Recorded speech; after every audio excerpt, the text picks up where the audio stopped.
In the early 20th century, a man named Martín Ramírez left his life in Mexico behind, seeking opportunity across the border in the United States. But fate had a different path in store for him. Diagnosed as a catatonic schizophrenic, Martin spent most of his adult life confined within the walls of institutions. Yet within those walls, a unique artistic voice emerged. Using scraps of discarded materials, Martín Ramírez built a world of his own, a world filled with fantastical shapes, religious iconography, and memories of his homeland. In this video, we explore the remarkable life and art of Martín Ramírez, a self-taught genius who found solace and expression in the most unimaginable places. If you're new to this channel, a warm welcome to you, and if you've not done so already, please be sure to subscribe and click the notification bell to see more videos from me on the weird and wonderful side of the art world. I'd also like to quickly thank BetterHelp for being the paid partner of today's video. It goes without saying, considering the kind of art I've covered on this channel so far, that art can be a beautifully creative outlet for improving our mental well-being. Sometimes putting our incredibly dominating, complicated and complex emotions and thoughts onto paper helps many people out there paint a clearer picture, quite literally, in order for us to face or come to terms with our inner demons. But sometimes we need an extra helping hand to guide us through the bleakest or most stressful of times. And while therapy can help many individuals out there, it's not always affordable, which is why BetterHelp can be a perfect solution. Now, I'm someone who has battled through many bouts of anxiety over the years, especially social anxiety, to a point where the thought of visiting a new therapist would just be devastating to me. But BetterHelp has those exact concerns in mind. They offer you the chance to connect with a therapist from the safety of your own home, making the whole process far less intimidating. The choice of speaking to your therapist by phone, by messaging, or by video call is entirely up to you. You can even schedule an appointment when it's convenient for you. When you get started, you'll be offered a questionnaire to fill out that can tailor your specific needs and requirements to an experienced therapist that is perfect for you, usually within just 48 hours. You can even switch therapists in your settings at no additional costs should you feel the therapist isn't quite right for you. By clicking a link in the below description or choosing the code BLINDDWELLER during sign up, you can get started taking back control of your mental health and work towards living a much happier life alongside 4 million people around the world, and you can enjoy a special discount on your first month. Thank you again to BetterHelp for being a paid partner on this video. And with that said, welcome to another video, my friends. This is the story and artwork of Martín Ramírez.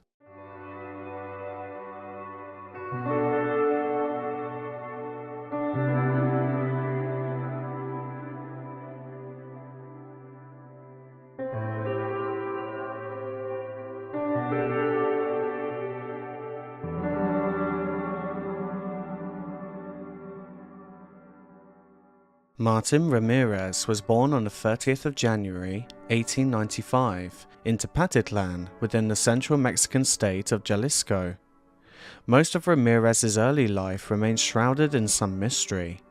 On May 31st, 1918, he married 17-year-old María Santa Ana Navarro Velázquez.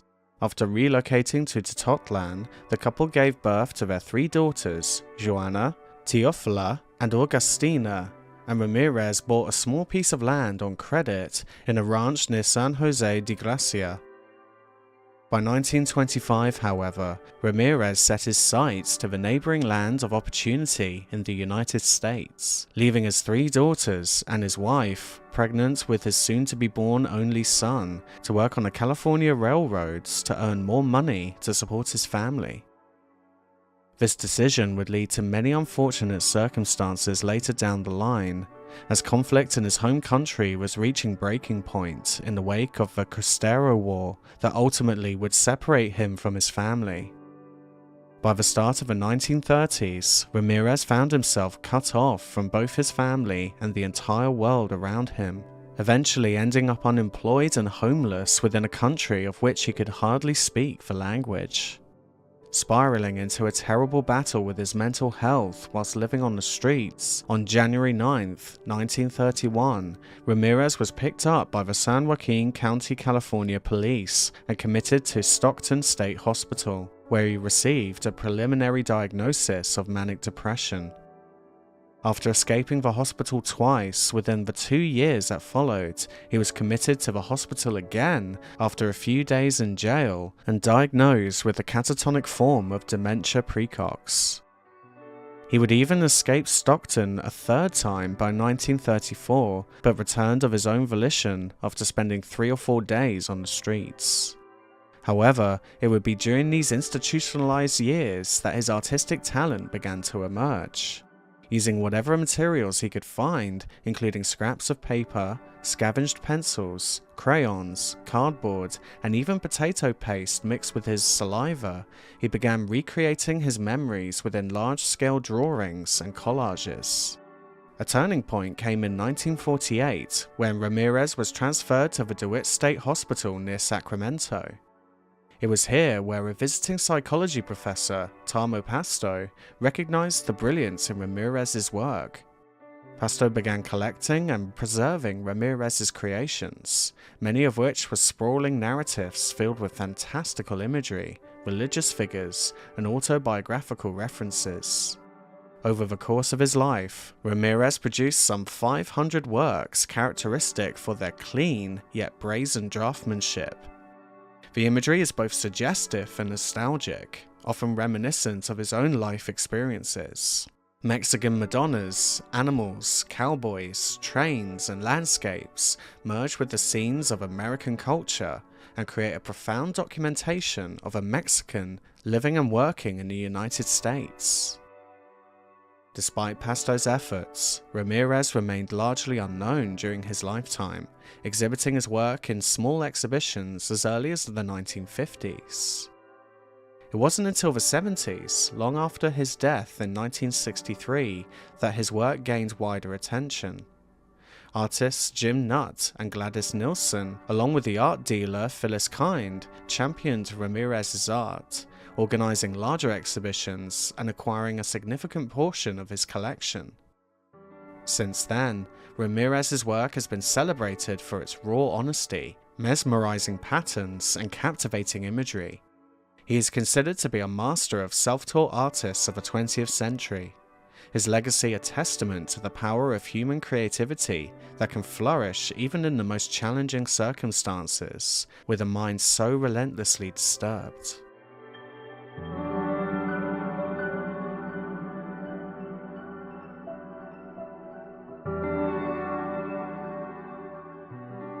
The first work I'd like us to explore is unofficially titled Courtyard, completed by Ramírez in 1954.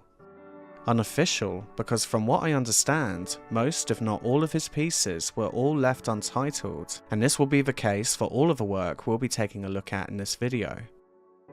In the midst of all of these strangely beautiful geometric patterns, the first thing that tends to grab the eye is a central figure with an indescribable expression on their face, emerging from some kind of portal in a canyon of tunnel-like arches.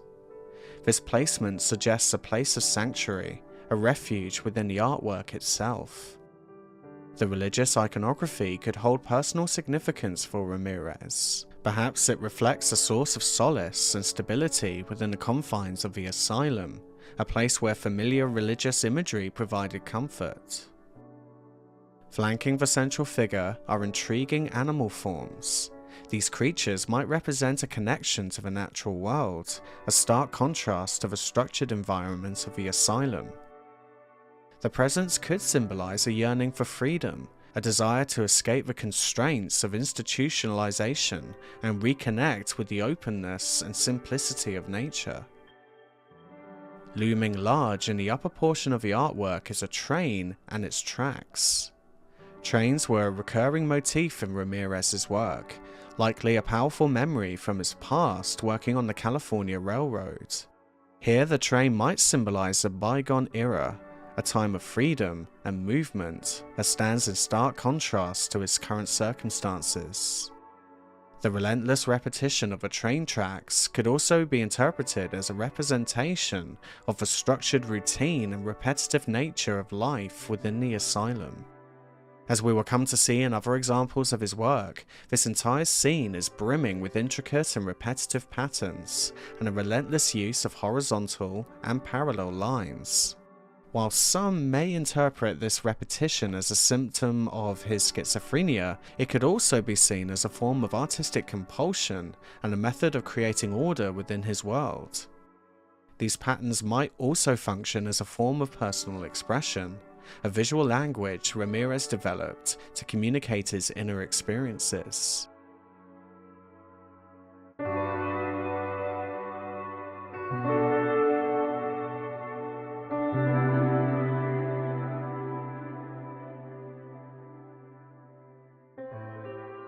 While some of his works seem to have explored the inner world of Ramírez, others would symbolize his memories, experiences, and upbringing, such as this next work that bears the unofficial title of Caballero with Women, completed in 1953.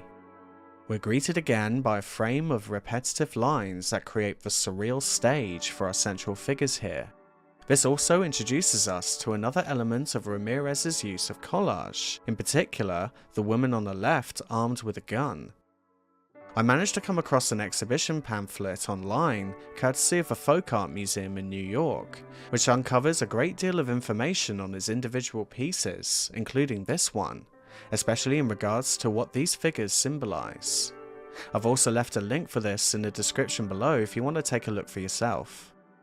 According to the pamphlet, the significance of the rider on the horse proudly holding his pistol is best explained by Martín Ramírez's oldest daughter, Joanna, who explains her father used to say that having a good horse and a good pistol would make a man happy, as these were considered to be two very important symbols of masculinity and social status among the rural poor of the ranchero society, where he lived until he was 30 years old.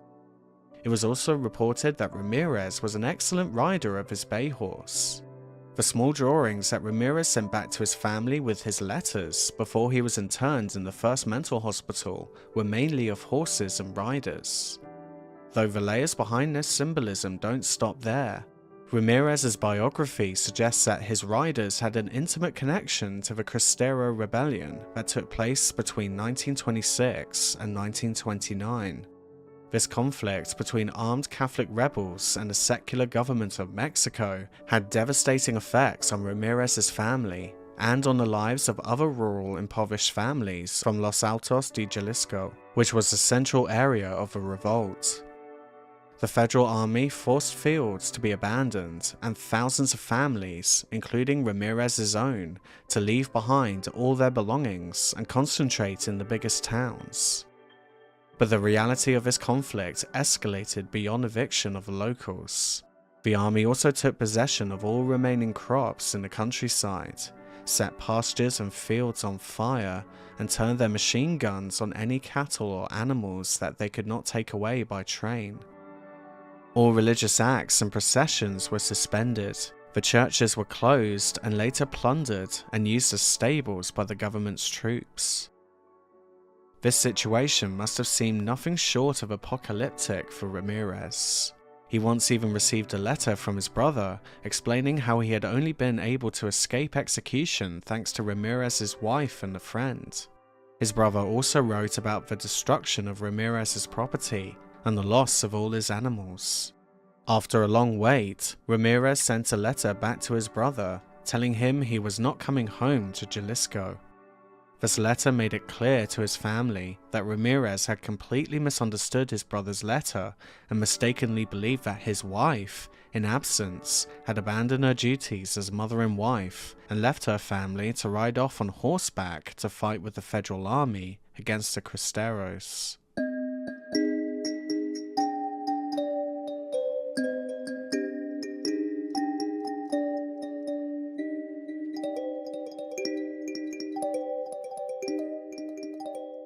Next, I'd like us to take a closer look at Martín Ramírez's use of collage, specifically within his untitled piece completed in 1952, showing again how Ramírez would often create art with whatever materials he had available within such a restrictive environment. Surrounded by the thick walls of a mental hospital, the situation for many patients must have been prison-like. Exchanges with the outside were drastically reduced and made exclusively through third parties, such as ward attendants, psychiatrists, visitors, and sometimes books and magazines. Just like a DJ or a music producer uses other tracks as quarries to give form to new ideas, collage art functions in a very similar way. Whether you call it collage, cut and paste, or sampling, the practice of reusing, recovering, or repurposing remains a fascinating process, which Ramírez does very beautifully here. As the Folk Art Museum explains, quote, "The female rider enthusiastically welcomes the virile engineer leaning out of a window of his powerful and impressive locomotive. It is a concentrated image of desire and a possibly amorous encounter. At the same time, we face a representation via an erotic setting of the mythologized clash of the wild and the authentic West, represented here by the woman, with the strength of the modern machine age, represented here by the train." Ramírez picked up this cliché and in transferring it into his collage, transformed its meaning into the opposite. There is an obvious contrast between his stylish illustration of a woman on the one hand, and Ramírez's simple and delightful completion of a horse and the rough hatching on the borders. This contrast becomes even more acute when one recalls the conditions under which the collage was produced. Ramírez had cut off all contact with his family in Mexico and remained in California. He ended up confined to a mental asylum, knowing that never again would he be on a train back home. Thus, this cheerful image of a glamorous encounter turns into a metaphor for longing and loss. End quote.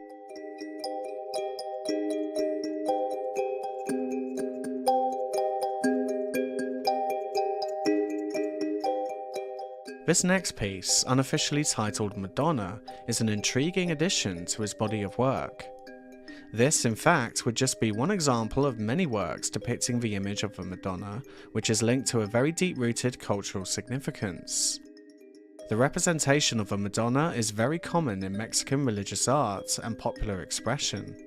Whether for institutional, domestic, or personal use, virgins depicted in many forms abound in paintings, sculptures, ex-votos, prints, medals, and even tattoos on the skin.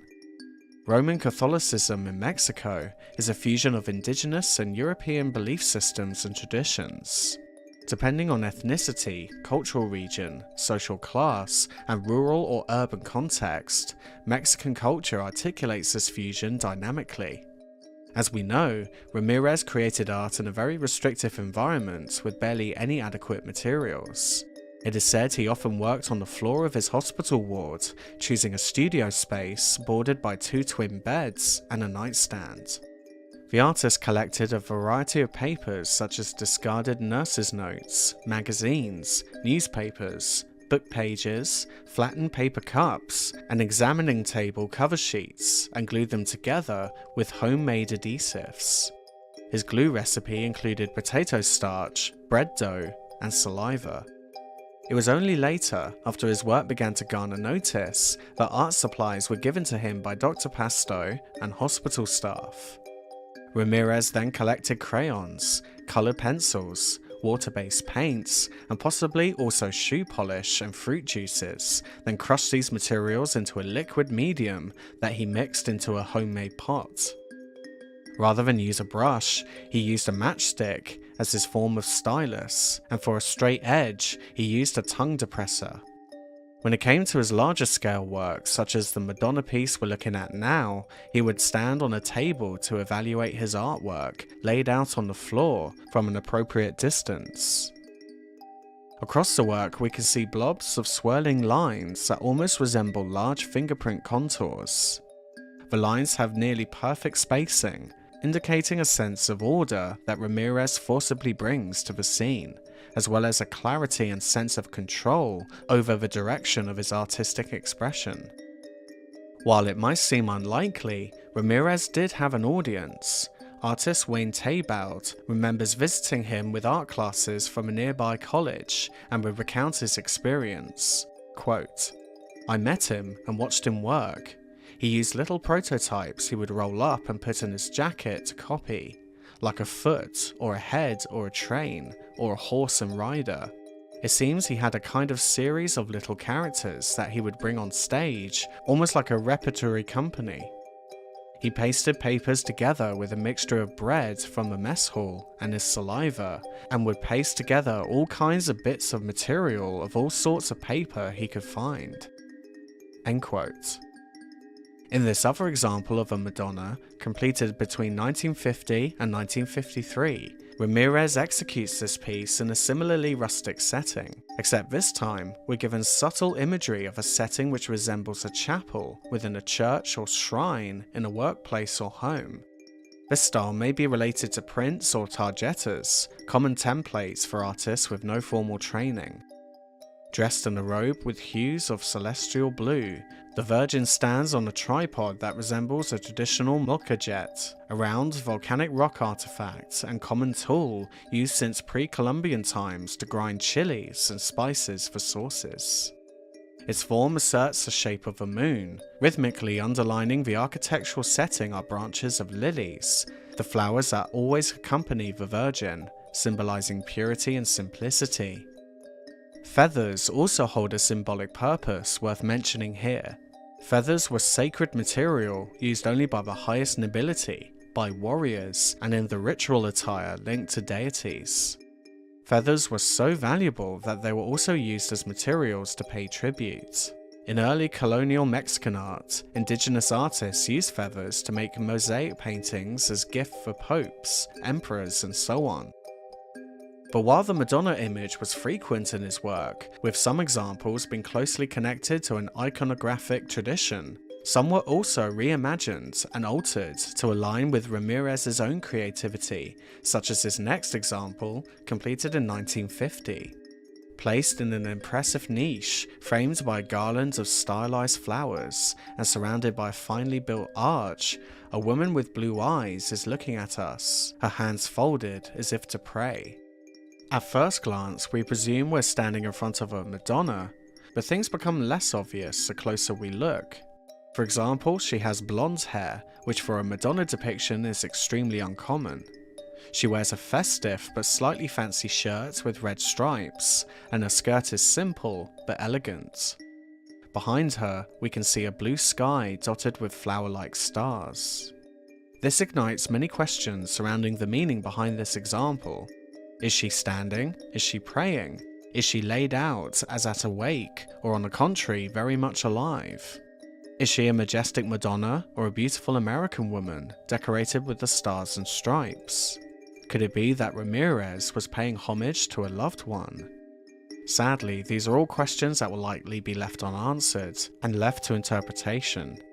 Yet what this drawing clearly shows is how Ramírez proceeded in his art making. He based his work on an established and highly popular model, but adapted it to fit his own personal purposes. Bear in mind that this kind of technique is something pretty impressive for an untrained artist to achieve and to learn on their own.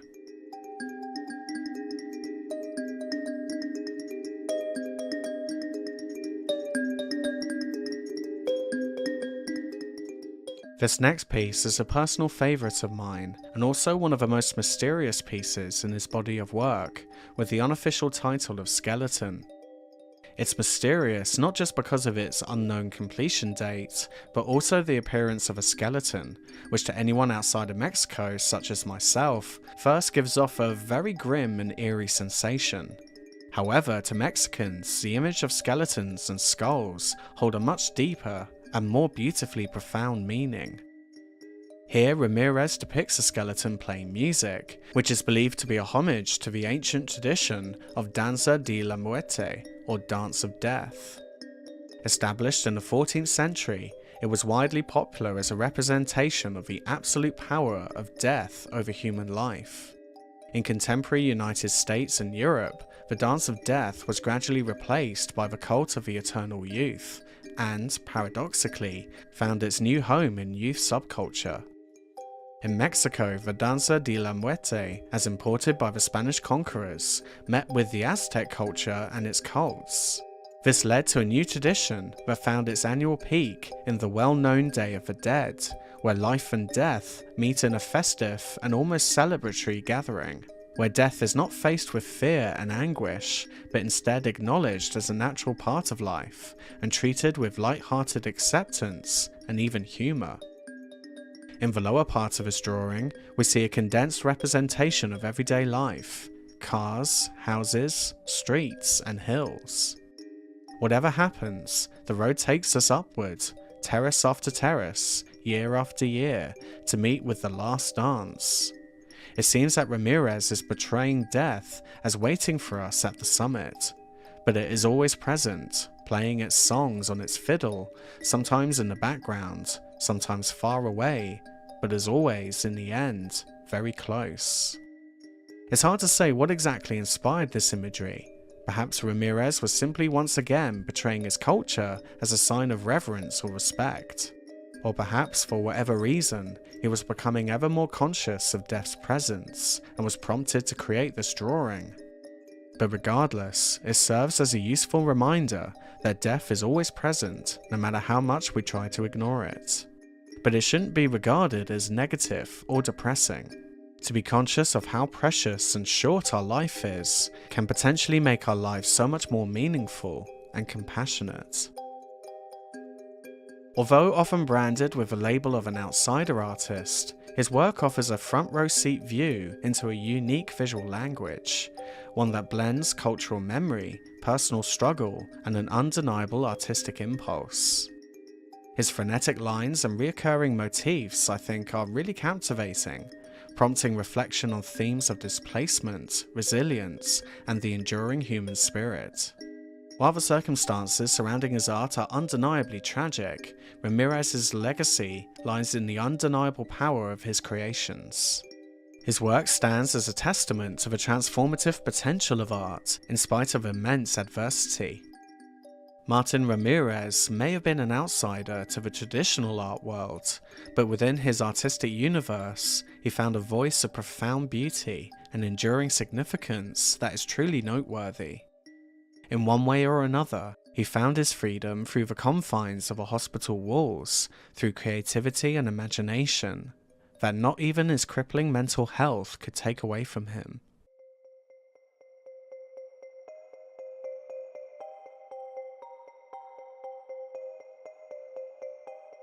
Thanks for watching, everyone. I hope you found this video interesting, and I hope you found some inspiration through the works of Martín Ramírez. Before I end this video, I'd like to quickly share some artwork sent to me by one of my viewers for my end of video feature, Artist Corner, and today's featured artist is David Acevedo. Born in Puerto Rico in 1975, David's pictorial work is recognizable by the bold colors, textures, and compositions. David has created imagery attributed to his silent resistance to conformity and established stereotypes, and draws from his roots in Puerto Rico and social themes. A notable part of his depictions is a hidden message or symbols in his work, drawing a viewer into each piece and creating intrigue. The work David produces ranges from vibrant pop art, expressionist art, and abstract. He is exhibited in the United States, Spain, and Hong Kong in China, winning the title of Visual Artist of the Year in 2009 and a Gulf Shore Life magazine award in 2016 for his community work in diversity and inclusion. David's use of colour, his surreal landscapes, and jarring imagery is such a joy to explore. There are so many layers to his work and hidden messages in nearly every corner of each painting. His skill alone is clear to see, but is also accompanied by his extraordinary imagination, which completes his creations. I'm also very impressed by his sculptures, which again are just glowing with colour, drawing me in like a moth to a light bulb. So I want you to do me a massive favour and check out his website to see more. Please click the link you see on screen that I put in the video description below. If you're an artist watching and potentially would like to feature in one of my videos as well, let's get talking. Please send me an email to blinddweller@gmail.com or give me a message on Instagram. I've not been so active on there recently, I'm sad to say, because as I'm getting older, I'm just getting more and more sick of social media, to be quite honest with you, but occasionally I like to check in. I also have a Discord server called Blind Dwellers Art Club. I don't accept submissions there, but I like to check in and say hi every so often. For example, I have a channel for asking me a question, so if you want to introduce yourself, please feel free, it'd be great to meet you. And it's a great place to share your artwork, get some tips from other artists and so on. Finally, a huge thank you to all of my patrons and channel members. Here's a shout out to all of my top paying donators. Laurie Gallardo, Port Perea, Miles Z, Grape, Vlad Ziv, Tyler Butler, Eric Lamarca, Dave MC, Molotail, Reverend Lizardskin, The New Ongoing 24, Equatamok, Ken B, Lee Flowers, Calvin Kai, Akaiser, Carol H, and Charlie Sancheesy. That's all for me today. See you in the next one soon. Keep being creative, and bye for now.